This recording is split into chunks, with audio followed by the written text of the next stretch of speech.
Hi, I'm Peter Rose, founder of Longwood Currency Trading. This is a new year, 2024, 3rd of January, I think it is. I don't know what the date is. I'm just trading $5,800. Welcome in the new year.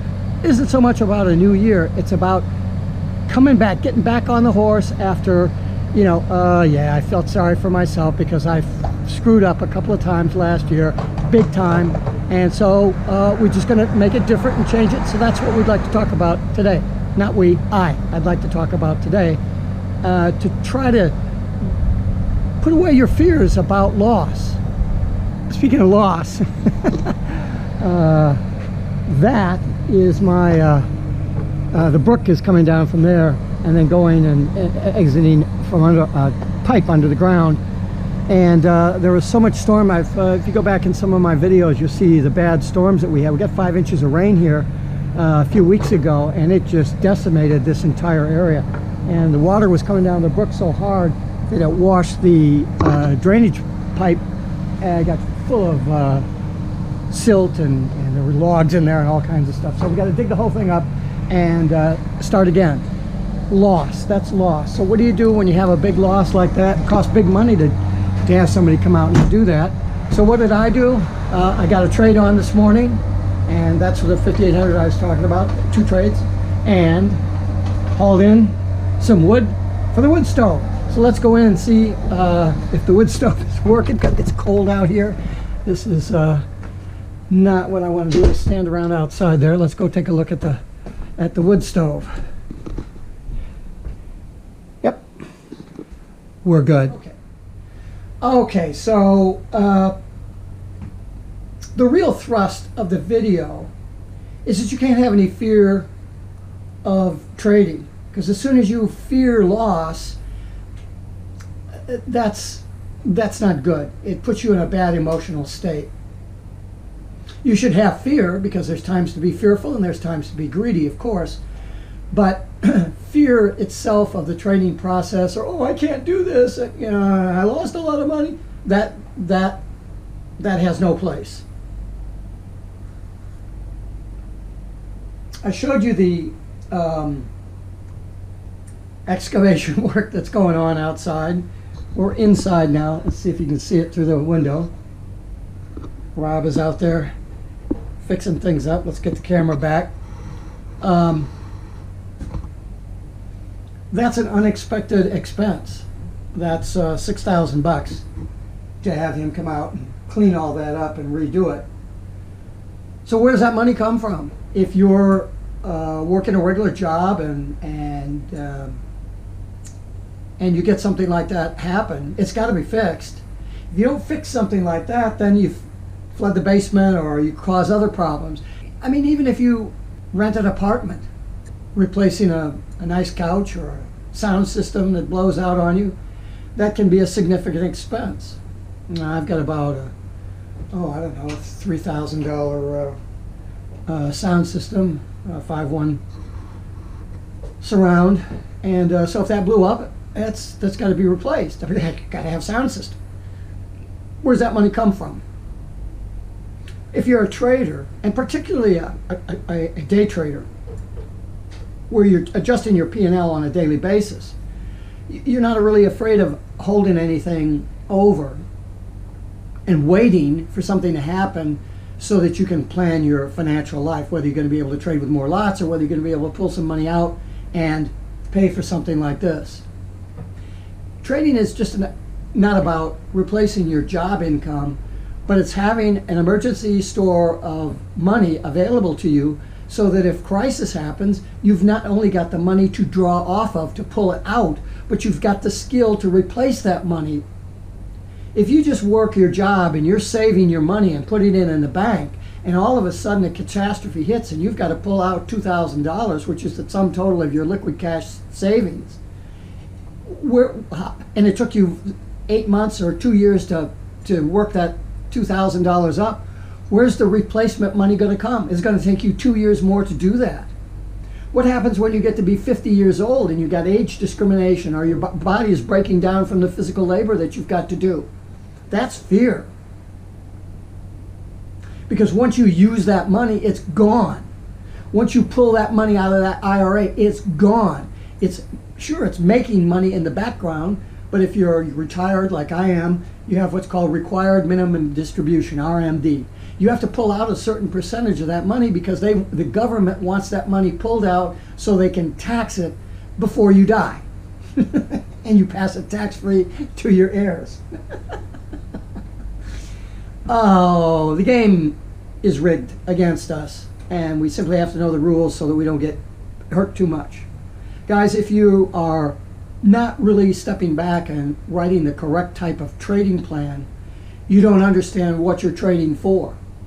You're just trying to trade to make money so that, you know, hopefully someday you can make enough money that if you lose your job, you've got 6 months of income and from your savings, and then you go on and get your next job.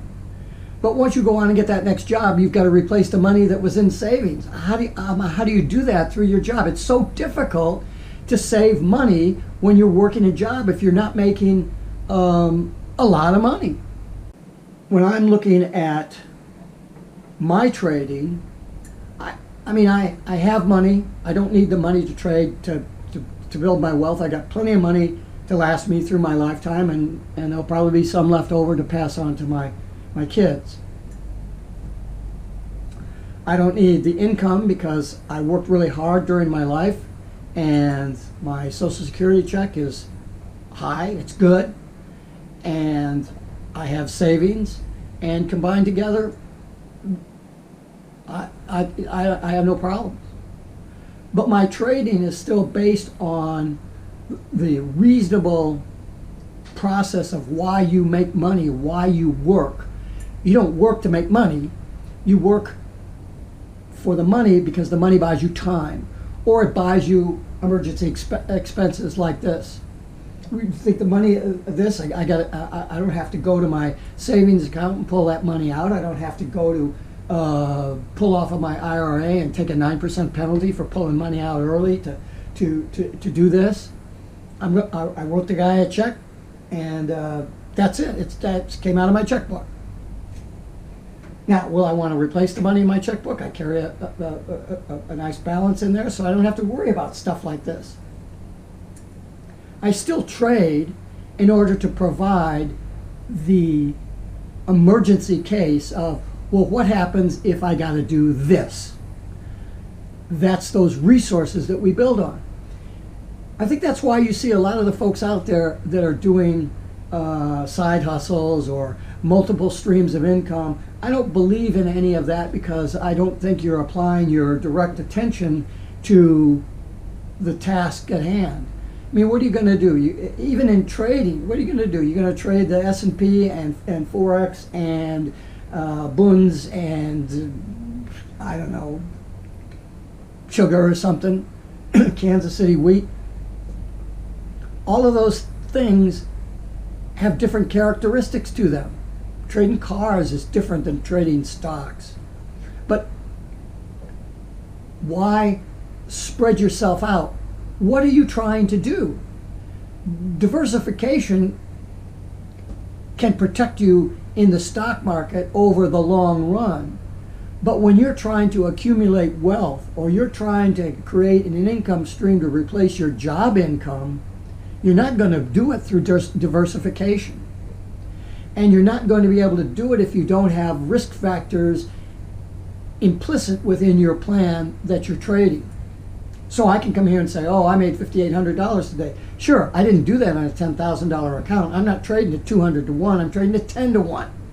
So the object here is to be sure that if you're looking at your life and trying to figure out what function the trading is putting in that, and you're getting your bowels in an uproar because you lost a couple of $100 today and you got to make that back and you don't know what, relax.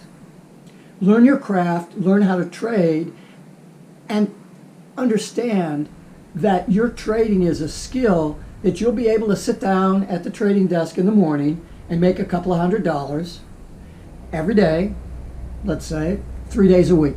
The other 2 days you lose. But you average a couple of $100 a day, 3 days a week. That's $600 that you're gonna make a week, right? Well, that's great. I mean, that's like $35,000 a year or something like that, right? But it's not so much just keeping score of the currency trading and saying, oh, I'm compounding my money and I'm doing this. There's ways to go about doing that, but you have to always be aware that it's not, trading is not the focus. It's the time that the money that you're earning is going to buy you, and the peace of mind that when a catastrophe like this happens, and this isn't a catastrophe, I understand, this is nothing in comparison to what some folks go through in their lives, and so we don't want to try to compare that. But I've got the money. If I had to go to get money, I could take that money out of the trading account and pay this off, knowing that that money came out of a source that I'm going to be putting that money back in very rapidly. Our living standards have to be within the reasonable boundaries of what we're earning. That's the only way you get ahead in life. And you can't work your ass off at 60 hours a week doing 3 jobs and just getting by. You've got to focus on one job and become skillful. Be a lawyer, be an accountant, be a manager, a first-line manager at something. But if you don't have the education or the skills or the interest in doing that, well, how are you going to get by? Are you just going to continue to work 3 jobs trying to accumulate money? When trading, it just isn't trading currencies, it's any kind of trading. It's just, I feel that we have an edge in the currency market, and there's 7 reasons why I think that the currency markets provide us an edge. I have those 7 reasons on my website, longwoodcurrencytrading.com. You should go and read those 7 things, and if those things are important to you, and you understand the markets, and you can see why this market has a flaw and the currency market doesn't in comparison, we've got a true gift. We have a gift. Now, you owe it to yourself to learn the skill so that you can make the money, so that if someday you have a $2,000 emergency that you have to pay for and you don't have any general savings, you can take that money out of your trading account and you know you can replace that money, and it isn't going to take you 2 years to replace $2,000. It's a sad fact, but in the United States today, the survey was, I think it was a majority of the people, I don't know, 40, 60, 80% of the people could not come up with $1,000 for an emergency. They couldn't write a check for $1,000. They couldn't go to the bank and draw $1,000 out. That's scary, because I just had to take my car in. I had a shock problem, and a tire had gone bad, and it was like $700 or $800. Geez, I had to take my dog in for a problem not long ago. It was $800 for the dog. I love him, but Jesus, Bo. Where does that money come from? Where's your quality of life? So, I know you're watching this and it's not the beginning of the year, but let's begin your year wherever you are at this particular time in your life. And step back from the currency market and see the value that it brings to your ability to provide for your security, whether you're able to replace your job income or not. If you could just make an extra $300 a month, that would be great. It would be great, because your job isn't going to pay you $300 more a month. That's why you go out and get a side hustle, because you need that extra $300 or $400 a month. You have this currency trading, but so many of you are trading at 200 to 1, and you're trying to take a $500 account and listen to these fools that are trying to tell you how you could double small accounts and go from there. Yeah, you could do that. You could take a $1,000 account and you could double that to 2, and you could probably take the 2 and double that to 4, and you could probably take the 4 and double that, you'd have 8, and then you're going to lose $10,000. I'm just telling you, that's what happens, because trying to trade to maximize the amount of money on leverage is a recipe for disaster. You will lose, and you'll lose it all. and then you'll become discouraged. If you learn how to trade correctly, well, here comes the new pipe. Let's take a look at this. There we go. That's money landed on the ground. Take your currency trading seriously so that someday, as you're trading through, it isn't just a quest for money, it isn't a quest for job replacement income. It's securing your future, knowing and having the confidence that you can sit down at your trading desk and 6 out of 10 or 7 out of 10 or whatever your win-to-loss ratio is, you're going to win. And you know what your average win value is. So you know that to sit in the seat, you're going to make X amount of dollars. That's a very comforting thing to have. Peter Rose, Longwood Currency Trading. Have a great day and have a great trading day.